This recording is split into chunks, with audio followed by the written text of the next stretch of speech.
All right, game of the week is Utah versus Cincy, man. There's a lot to talk about here, so let's just get right into it, man. I talked about Brendan Sorsby at the beginning of the season, how he was going to fly under the radar. Him and Baron Morton from Texas Tech were just going to fly under the radar, and they're actually going to be legit threats to not only squeak into a Heisman talk, but also be able to elevate their team. He's been a dynamic force, man. He's thrown for 1,843 yards, 20 touchdowns, and just one interception. We are seeing that trend a lot between a lot of quarterbacks. They're getting a lot smarter, they're getting a lot better. I think this is one of those years we look at quarterback play, and it's been the best that it's ever been in the last couple of years, to be completely honest with you. And we can think about the drafts that we've had for some very impressive quarterbacks. His dual threat ability is also impressive. You know, he's more pass first than he is run, but you know, you watch the games like against Nebraska at the beginning of the season, he was using his legs, and he has 7 rushing touchdowns.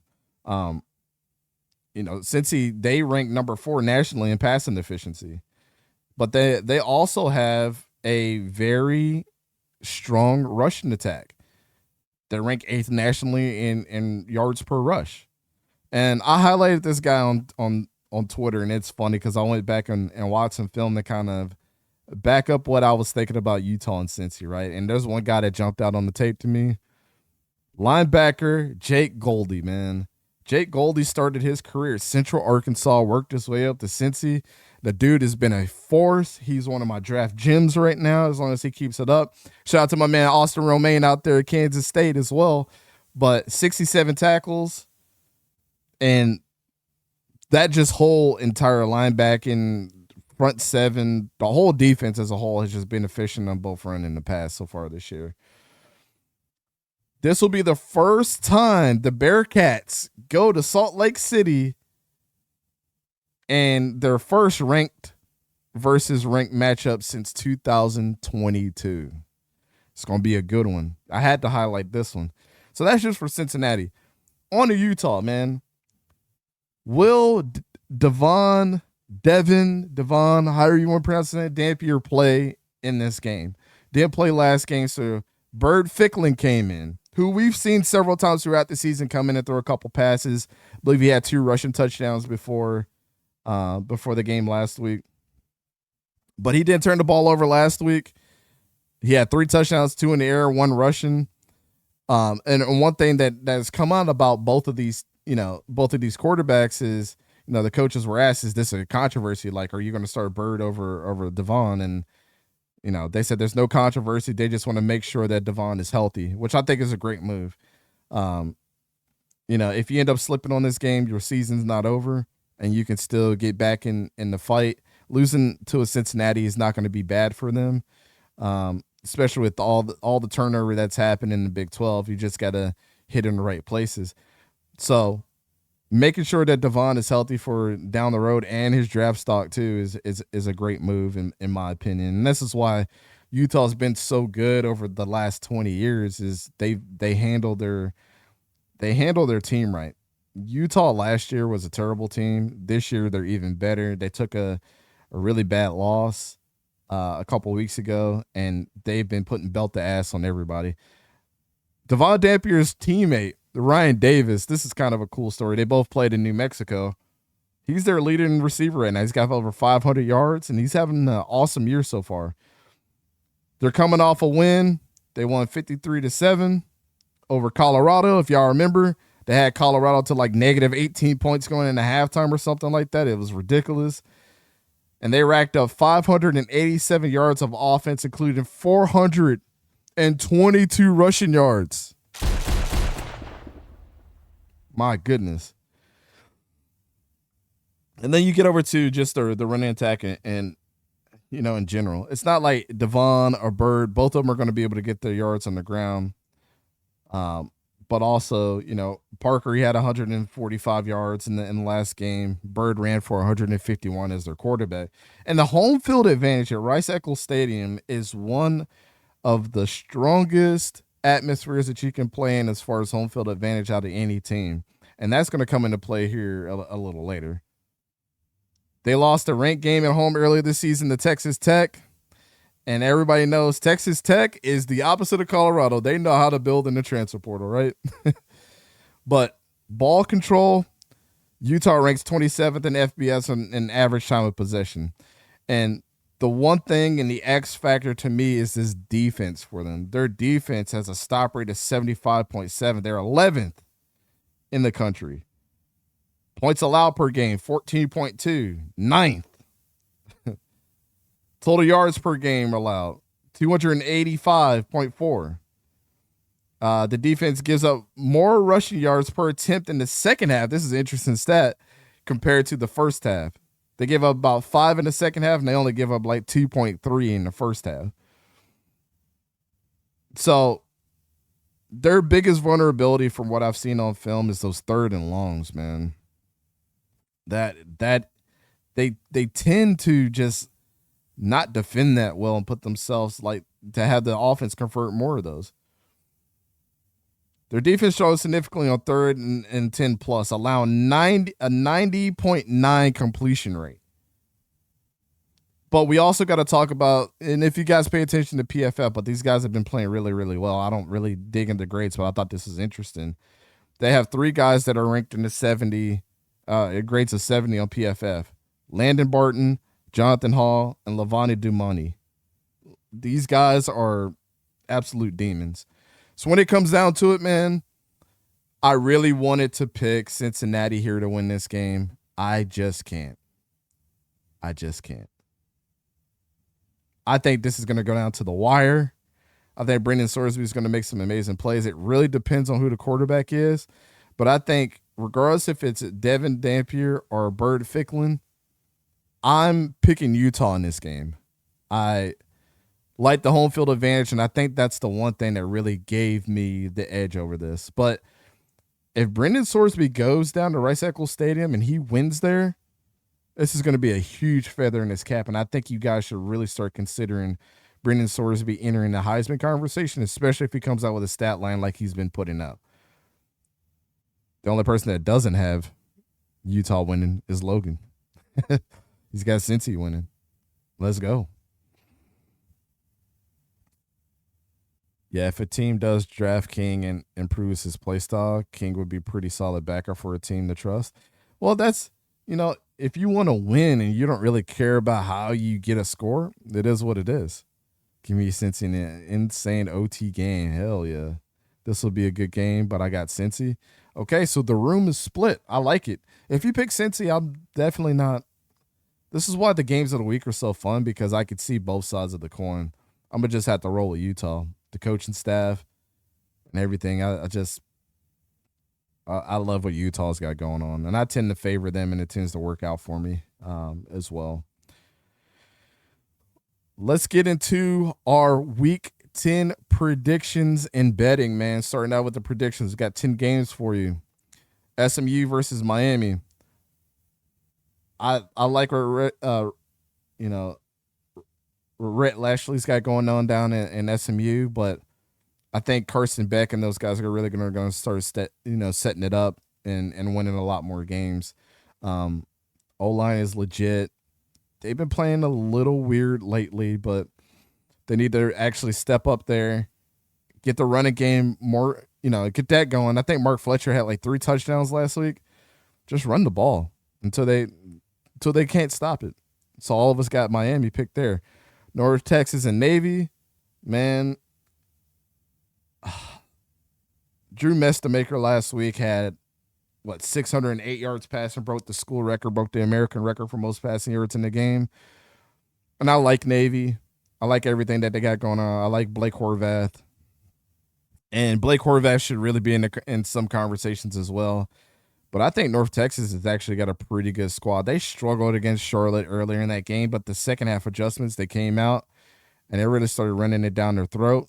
And obviously getting a bunch of, there was like a 70-yard pass, a really long run at the end of the game. They kept Mestamaker in there to break the record. It was really cool to see.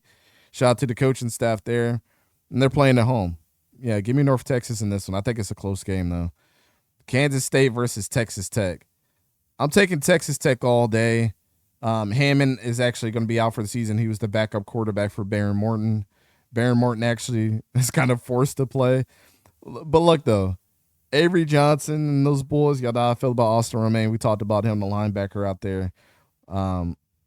Those guys are really starting to put it together. I don't know what it was. They were favored a lot this year to win the Big 12, and rightfully so. I didn't have them in mind, but I had Texas Tech being my runners up this year, and that prediction is looking pretty solid. So I appreciate that. Then we got Nebraska USC in the Big Ten matchup, which is still funny to say.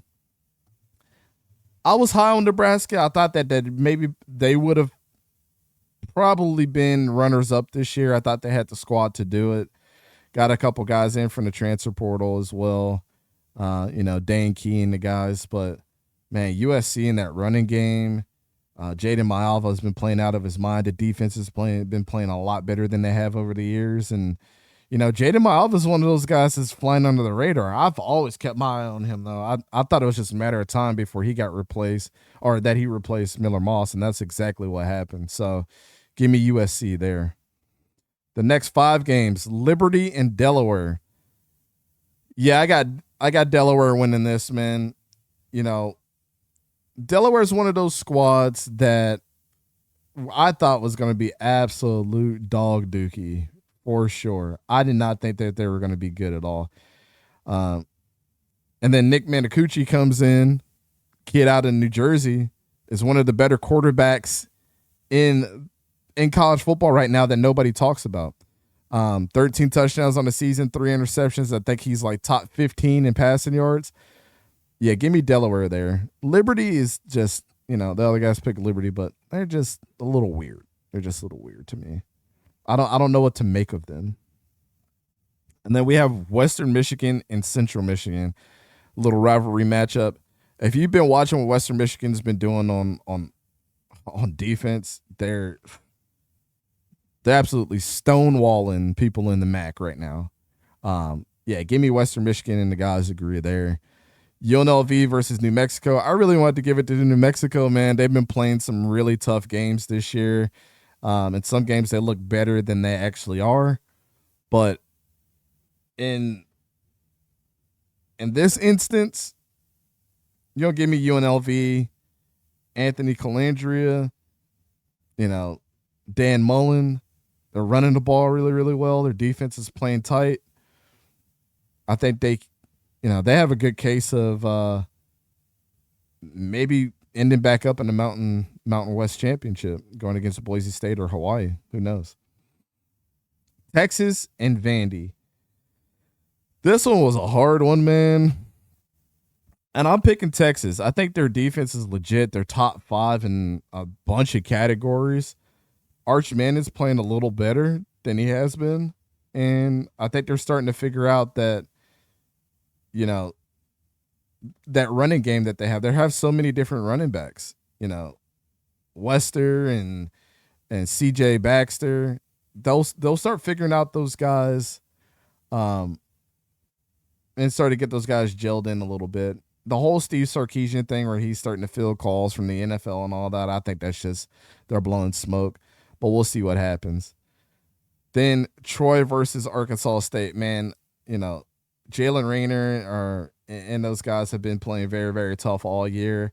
I think Troy's home field advantage down there in the Sun Belt is, and they always have a decent team. I think Troy takes this one. They're playing really, really well this year too, and I think they go ahead and squeak out a win against Arkansas State. So that's your predictions. I'll make sure to put these up on the Substack here a little later, so you guys can save these and run your money up. As far as the locks of the week, man, give me Penn State plus 20.5 to Ohio State. Look, if anybody knows Ohio State, is Jim Knowles. And now that James Franklin is out there, they're asked to do a lot more. Their responsibilities have gotten a lot deeper with a lot of those positional positional coaches and coordinators. And Penn State, at times, they have struggled in other places. I love Julian Sand now. I'm on the Julian Sand train. But with all that being said, give me Penn State plus 20.5. Buffalo is actually an underdog going in against Bowling Green, and they've played well in certain aspects of this year. I don't know. I think that's free money right there. If you take Buffalo plus 1.5, I think they win this game. And that's a simple fact why I have them here at plus 1.5. But like, put your money on them. The over-unders. I think we're going to go over on the Louisville versus Virginia Tech game. Whatever's going on with Kyron Drones, he's been playing really, really good. I've been telling people he's probably going to get drafted in like the 7th round and make a team really, really happy, and they're going to unlock him. He's going to be the opposite of Anthony Richardson. Not going to show a ton of talent, but then when he gets on NFL field, he's going to feel right at home. And Miller Moss and Louisville have been incredible. Isaac Brown, we told you about him. Duke Watson, those guys are they're great. I think this game's definitely going to go over. Give me the under 50.5 with Fresno and Boise State. Fresno State got blown out last week, and Boise's been struggling to put points up on the board at times. So I don't know what it is. I don't know if Spencer Danielson can get those guys to get those guys heads out of their butts at times, but Boise State's at the top of the division, but it's not comfortable for them. They're feeling a little scared. And then our money line picks for this week. Give me Duke over Clemson. Yeah, I said it.